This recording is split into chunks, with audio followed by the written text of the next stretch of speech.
নমস্কার, তোমাদের সামনে একটা আমি রাধা কৃষ্ণের লীলা তুলে ধরছি।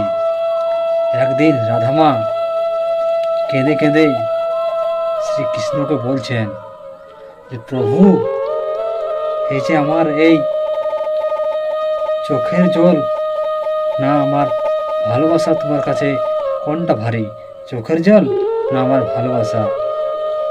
আমি কোন জায়গায় তোমার নেই?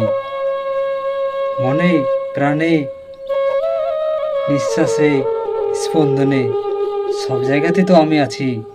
তাহলে কোন জায়গাতে নেই আমি? তখন শ্রীকৃষ্ণ বললেন যে, দেখো, আমার সব জায়গাতে তুমি আছো। হৃদয়ে, মনে, প্রাণে, স্পন্দনে, নিঃশ্বাসে, সব জায়গাতেই তুমি আছো। শুধু এই কপালেই নেই, ভাগ্যতে নেই। এটাই বাস্তব। ভাগ্যতে যদি লেখা না থাকে, তো যতই আপন ভেবে ভালোবাসো না কেন, সে জিনিসটি পাওয়া যায় না। কারণ ভাগ্যতে লেখা নেই, এটাই বাস্তব।